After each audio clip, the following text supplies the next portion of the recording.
안녕, 안녕. 반가 반가. 너 소갈비, 돼지갈비, 양념갈비, LA갈비 좋아해? 씹고 뜯고 맛보고 즐기는 그 갈비. 당근 좋아하지? 그럼 갈비의 법칙이라고 알아? 갈비를 맛있게 굽는 방법. 아니, 아니야. 그럼 갈비를 맛있게 먹는 방법. 아니야. 그럼 도대체 뭔데? 갈비의 법칙이란 아랫사람은 갈구고 윗사람에겐 비벼야 성공한다는 법칙이야. 사회에서 성공하는 법 참 쉽죠잉? 아래는 갈구고 위는 비비면 옆 사람은 어떻게 해? 팔꿈치로 밀치면 돼. 팍팍. 아하. 내가 그러질 못해서 내 인생이 잘 안 풀리는 걸까? 네 인생은 휴지가 아니니까. 힘들게 들어간 대기업. 아직 1년도 안 됐는데 왜 자꾸 사표를 쓰고 싶을까? 그럼 괜찮은 일자리 추천해줄까? 사장과 직원이 수평적인 관계인 직장. 에이, 그런 데가 어딨어? 마을 전체가 하나의 기업인 곳은 어때? 그런 데가 있어? 직원들이 사장을 직접 뽑는 회사가 있다면 정말 그런 데가 있다고? 자본주의 사회에도 희망의 돌파구는 있어. 그게 뭔지 궁금하지 않아?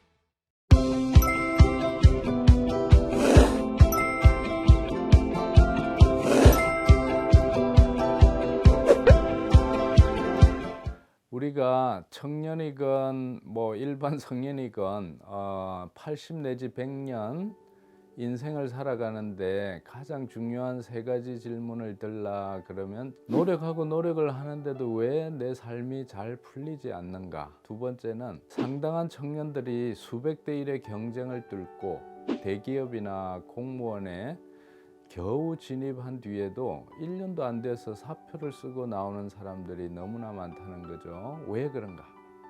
세 번째는 우리가 돈을 많이 벌고 부자가 되기만 하면 과연 인생 성공이라고 할 수 있는가?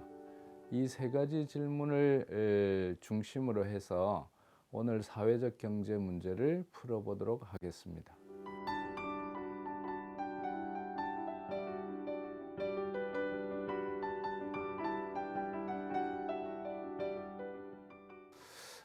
이것은 첫 번째로 자본주의 노동시장과 상품시장, 노동과정이 여러 가지 문제를 안고 있기 때문에 오는 것이다. 인간은 협동과 필요의 원리로 살 적에 가장 평화롭고 희망적이라고 생각하는데 우리 현실은 경쟁과 이윤의 원리에 의해서 작동되기 때문이다.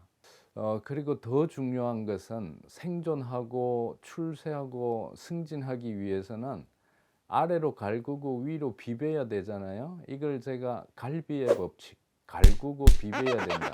그래야 생존하고 살아남고 출세할 수 있다.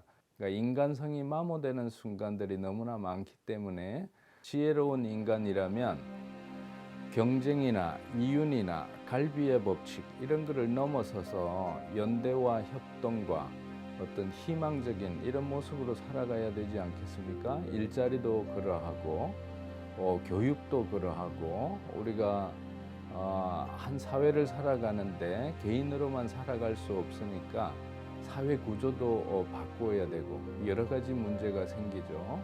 그렇다고 해서 과연 소련이나 동유럽에서 수십 년 동안 실험했던 계획경제 내지는 사회주의, 공산주의 경제가 답인가?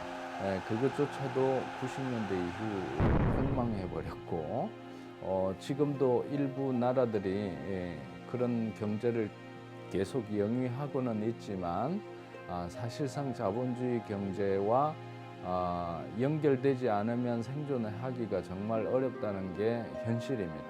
그렇다면 시장의 요소나 계획의 요소 중에 장점이 되고 강점이 되는 요소들은 살려내면서도 또 기존의 체제가 가졌던 단점은 극복하는 그러면서 시민이나 우리 사회 구성원들의 자율성과 공동체적인 연대감이 살아있도록 움직일 수 있는 다른 길은 없을까?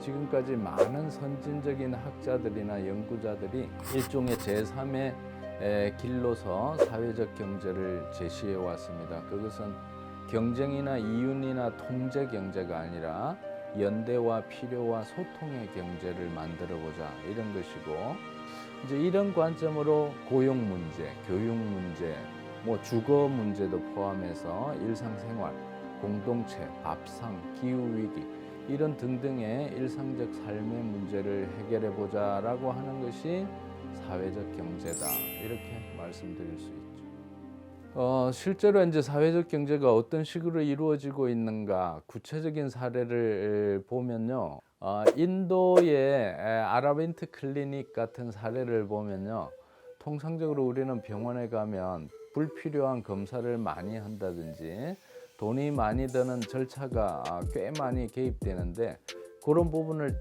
다 빼고 알짜배기만 딱 해가지고 부자들에게는 실비만 받고 가난한 분들에게는 무료로 시술하는 그런 사례가, 예를 들면 불평등을 줄여주는 거죠. 그 다음에 이제 외로운 세상에 대해서도 사회적 경제 활동을 통해서 인간관계나 공동체를 회복하는 그런 시도들이 있는데, 뭐 제가 볼 때 가장 대표적인 게 지역화폐 개념이고, 그거의 응용판으로서 아나바다 장터나 그 요즘 같으면 디지털 시대에 당근마켓 같은 사례가 각자가 쓰고 있던 물건 중에 더 이상 필요가 없다 그러면은 저렴하게 나누잖아요. 뭐 돈을 받더라도 싸게, 경우에 따라서는 그냥 나눔으로 이렇게 하다 보면 그 지역 사회나 인간 간의 관계가 고립을 떠나서 서로 연결이 되고 접속이 됨으로써 이웃과 새로운 관계를 맺을 수가 있죠. 그러면 지금부터는 사회적 경제 실제를 조금 더 구체적으로 들어가 보죠. 더 나은 세상을 여는 대안경영이라고 하는 책은요, 독일의 페타 슈피겔이라는 분이 엮은 책인데, 이 속에는 세계 각국의 그 사회적 경제의 혁신적인 사례들이 굉장히 많이 들어 있습니다. 그리고 그것을 실현하기 위한 사회적인 조건들이 나와 있는데, 재정적인 지원과 더불어서 교육적인 지원, 이런 것들이 이루어져야 된다고 역설하고 있죠. 사회적 경제를 이해하는 데 도움이 될 것 같은 책이라서 소개해 드렸고요. 우리나라 사례를 협동조합과 마을기업과 자주관리, 이런 순서로 한번 들여다보기로 하죠. 저는 국내의 해피브릿지라고 하는 국수회사 사례가 너무 재미있게 느껴졌어요. 왜냐하면 흔히 협동조합 하면은 스페인의 몬드라곤 협동조합을 가장 대표적으로 꼽지 않습니까? 몬드라곤 협동조합만 해도 우리 청년들에게 엄청난 영감과 용기를 준다고 생각하는데요. 협동조합을 통해서 경제 활동도 하고 사회적으로 의미 있는 일도 하면서 자기 인생의 보람을 느낄 수 있는, 자아 발전도 얼마든지 할 수 있는 그런 사례를 볼 수 있는데요. 저는 해피브릿지 사례가 그런 어떤 방향으로 접근하고 있다고 생각합니다. 가장 대표적인 것이 저는 신선한 충격이었는데요. 신입 사원과 사장의 월급 격차가 2배 정도밖에 나지 않는다는 겁니다. 이걸 내규로 정하고 있는 거예요. 그러니까 이제 협동조합을 만들 때부터 우리는 서로 다 다른 배경을 갖고 있지만 동료의 개념이에요. 동료 내지 친구의 개념으로 함께 수평적인 조직 속에 일을 하고 있다.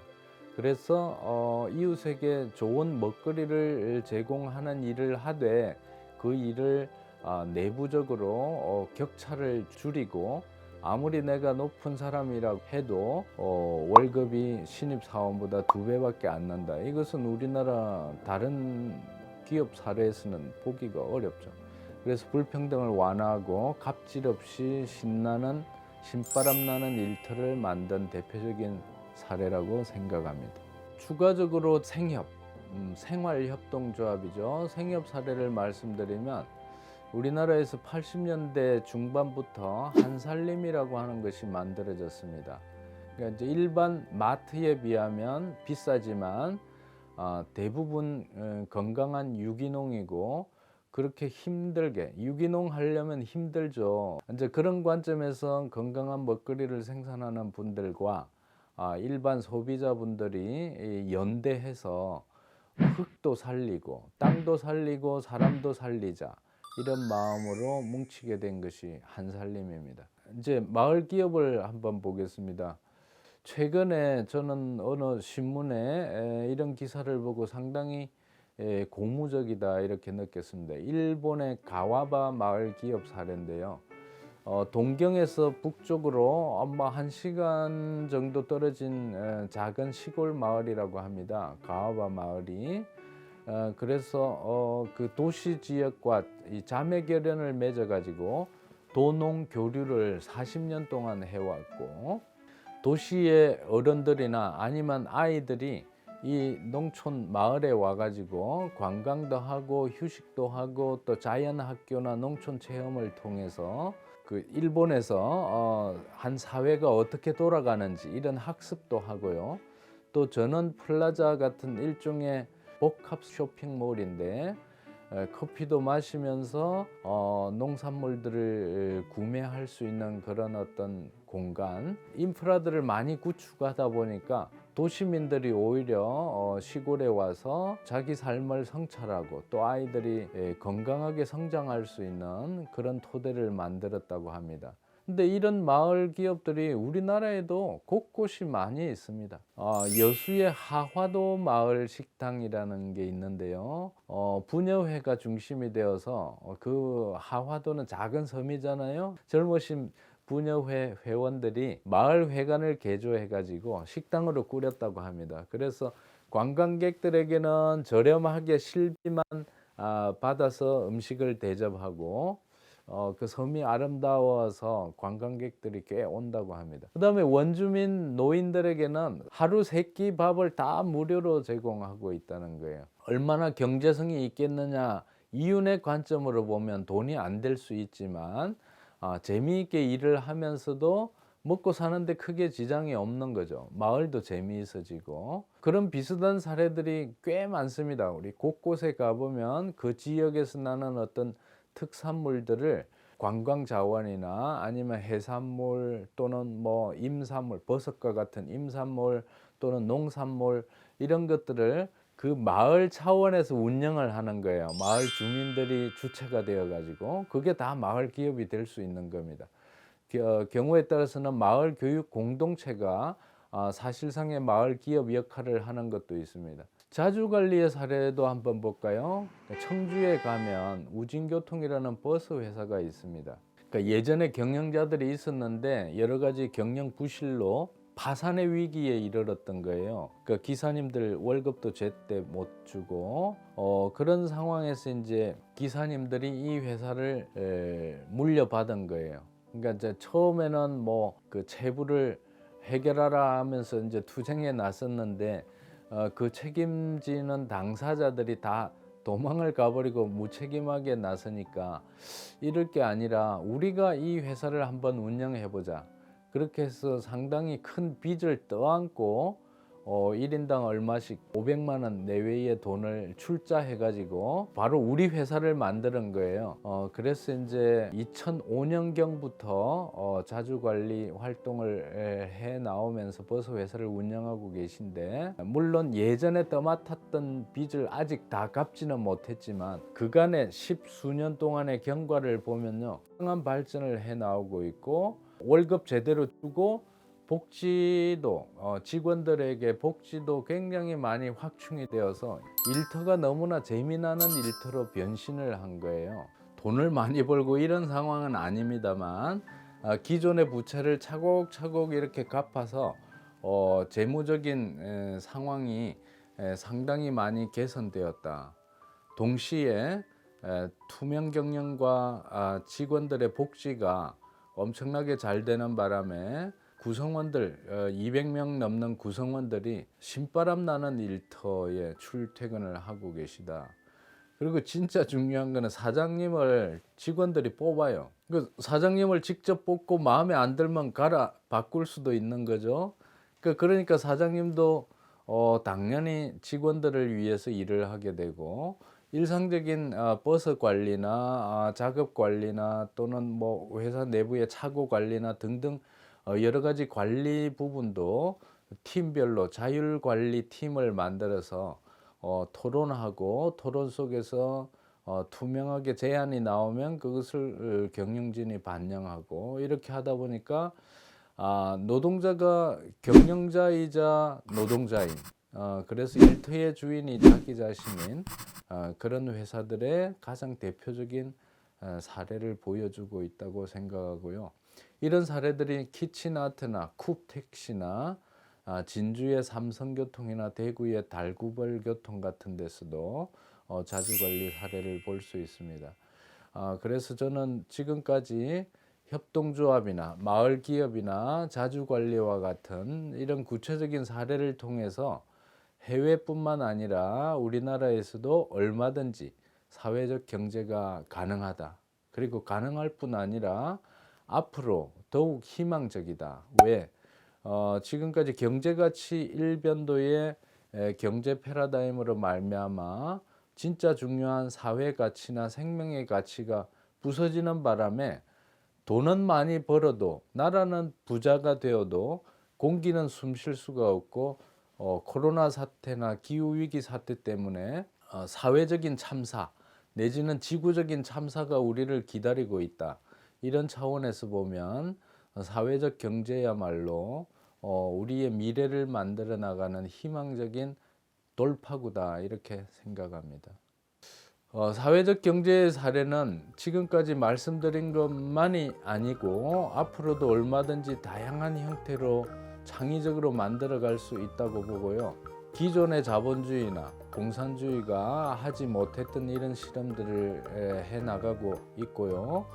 농어민과 도시민을 연결하는 마을 기업들은 더욱 많이 생길 필요가 있다고 봅니다. 그래서 우리 청년들이 이런 분야에 그러니까 돌봄과 치유를 동시에 행하면서 대안적인 배움터를 여는 학교들 얼마든지 만들 수 있고요. 만드는데 또 이미 해 나오신 선배 선생님들이나 선배 어른들이 많이 계시기 때문에 그분들이 하고 계신 곳을 찾아가서 이야기도 들어보고 경험담을 학습해가지고 새로운 걸 만들어내는데 참고하면 얼마든지 새 출발이 가능하다고 보고요.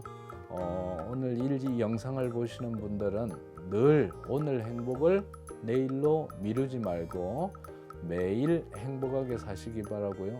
조금 더 깊이 있게는 우리 인생의 원리는 속도나 높이가 아니다. 빨리 높이 올라가는 게 인생의 목적이 아니라 한 걸음 한 걸음 가더라도 행복하게 걷는 그 과정과 느낌 그게 중요하다는 말씀을 명심하시기를 바라면서 오늘 강의 마치겠습니다. 고맙습니다.